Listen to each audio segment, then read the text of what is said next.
Tu connais ce cheval ronchon qui manque de concentration, qui se met à regarder partout quand tu lui demandes des exercices un peu plus compliqués que d'habitude? Souvent, on attribue ça à du comportement ou à une problématique de mental du cheval. Et aujourd'hui, j'ai envie qu'on parle du moment où le mental se met à compenser le physique et vice-versa.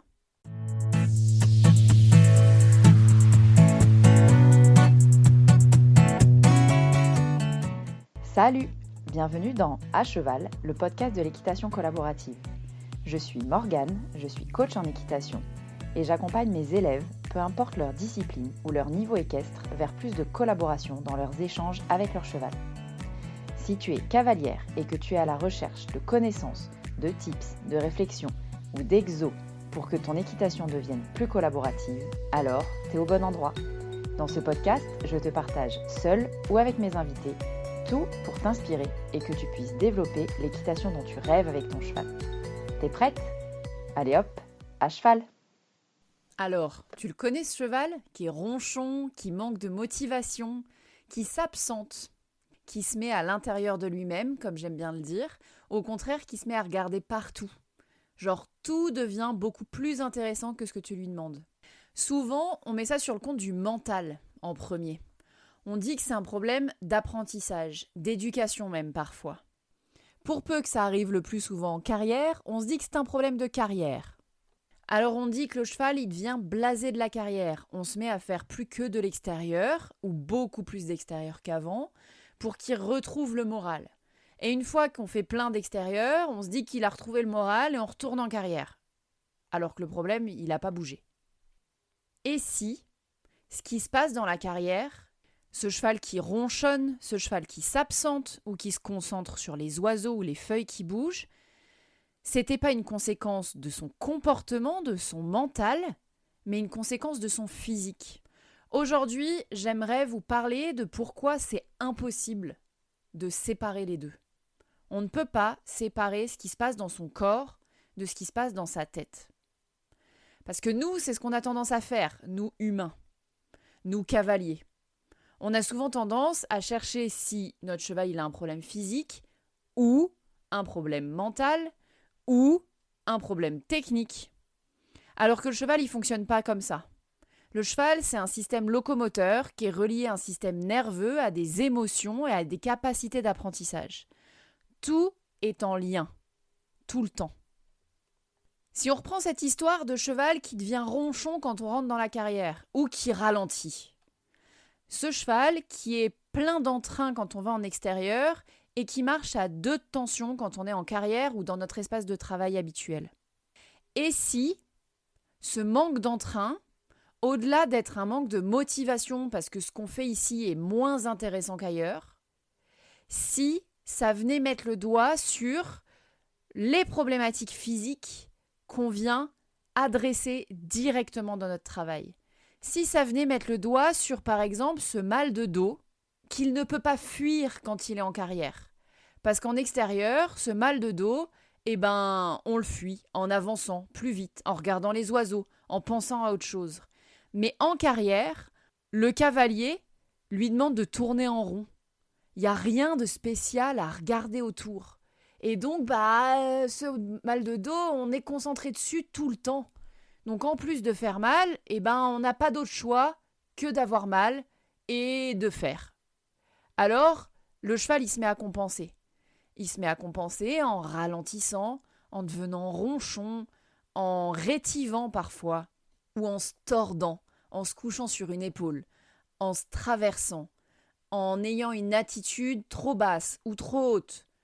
Et ici, on n'est pas sur un problème comportementale ou d'éducation sur un cheval qui répond pas assez à la jambe droite, pas assez à la jambe gauche ou qui ne répond pas à ce qu'on lui demande. Ici, on est sur un cheval qui cherche des stratégies d'adaptation, qui trouve un moyen pour que ce qu'on lui demande soit pas trop énergivore, ne fasse pas trop mal. Ici, on est sur un cheval qui utilise son cerveau pour compenser son physique. Il cherche une solution concrètement pour faire passer cette tension plus ou moins grosse qu'il a dans le dos, dans les cervicales ou dans les lombaires. Et à l'inverse, parfois c'est le physique qui vient compenser l'état mental ou émotionnel du cheval. Parce qu'on le sait, un cheval tendu, un cheval stressé, modifie sa posture, ça amène de la tension dans ses muscles, ça modifie même sa respiration.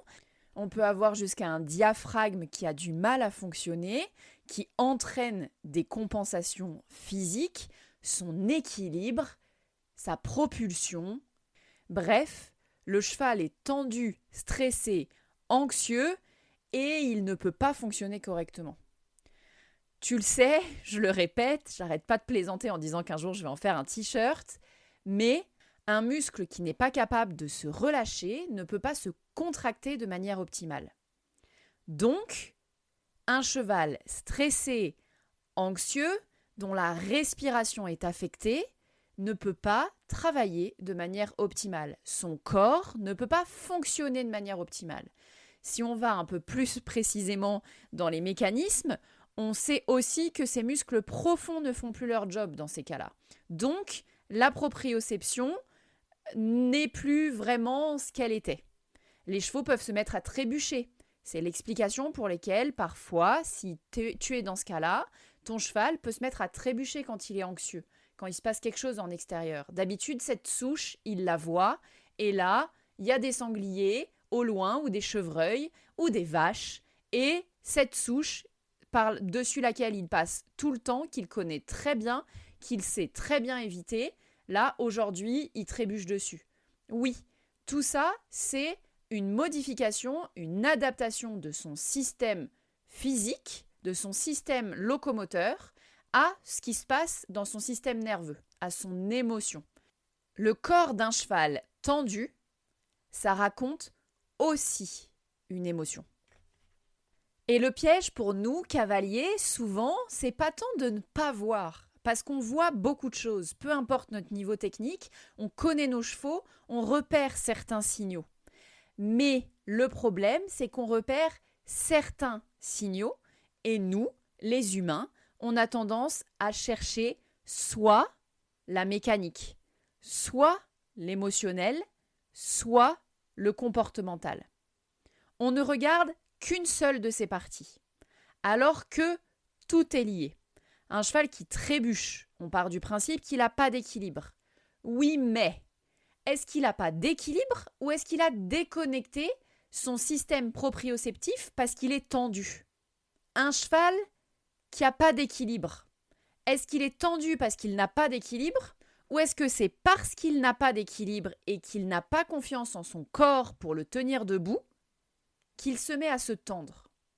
Et c'est d'ailleurs parce que tout est lié que souvent, quand on vient améliorer les possibilités physiques du cheval, on a un cheval qui est de plus en plus serein. Et vice-versa, un cheval plus serein est un cheval qui va avoir tendance à travailler avec un meilleur équilibre, avec une meilleure proprioception, à améliorer la mobilité de chacune de ses articulations. Et ce qui change tout dans notre équitation, là où on se met à avoir une équitation qui peut vraiment aider et soutenir le corps de notre cheval, c'est quand on arrête de chercher ce que notre cheval fait mal et qu'on commence à essayer de comprendre comment il s'organise pour fonctionner et qu'est-ce qu'il essaye de préserver. Ça te parle ce que je raconte ? Et dans cet épisode où je te parle de l'influence du physique sur le mental et vice-versa, j'ai envie de te proposer un petit exercice d'observation pour toi et ton cheval. Je te propose, la prochaine fois que tu vas le voir et que tu fais quelque chose avec lui, de le regarder en te posant ces 3 questions. Où est-ce que mon cheval est le plus à l'effort ? Dans son corps, quelle est la partie qui semble avoir le plus de mal à fonctionner quand je lui demande cet exercice ?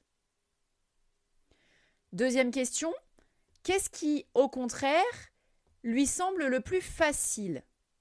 Quel est l'exercice qui lui permet ou dans quelle attitude il se met pour fonctionner et où le fonctionnement semble plus facile pour lui ?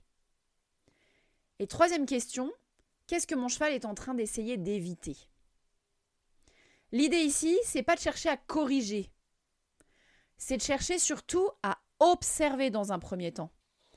Parce que comprendre le fonctionnement de ton cheval, c'est le premier pas avant de pouvoir l'aider. Souvent, c'est le pas qu'on skip. On cherche tout de suite à avoir une influence, à faire. Ici, je te propose juste, dans un premier temps, de regarder. Et si jamais tu as envie d'aller plus loin sur ce sujet, que tu as envie d'affûter ton œil, que tu veux mieux cerner le fonctionnement de ton cheval, adapter son travail pour que ton travail devienne un soutien pour son corps, c'est exactement ce qu'on fait dans Feel & Fit. Ça demande du travail, de l'expérimentation, de l'accompagnement et c'est passionnant. Au moment où sort cet épisode de podcast, il te reste 4 jours pour planifier ton entretien avec moi et voir si ce programme peut vous accompagner, toi et ton cheval. Alors, si ça te parle, file dans la description de cet épisode de podcast et prends ton entretien de candidature. Et quoi qu'il arrive, si tu as écouté cet épisode de podcast jusqu'ici, viens me faire un retour sur ce que ça t'a apporté de te poser ces 3 questions. J'adore avoir vos retours sur les expérimentations que je vous propose et je lis tous les messages. Et au-delà de ça, comme d'hab, si cet épisode t'a plu et que tu aimes le podcast, file lui mettre 5 étoiles sur la plateforme d'écoute que tu utilises. Ça m'aide énormément à le mettre dans les oreilles de nouveaux propriétaires de chevaux. Si tu veux être mis au courant des prochaines sorties d'épisodes, abonne-toi. Et on se retrouve la semaine prochaine pour un nouvel épisode de À Cheval, le podcast de l'équitation collaborative. À plus!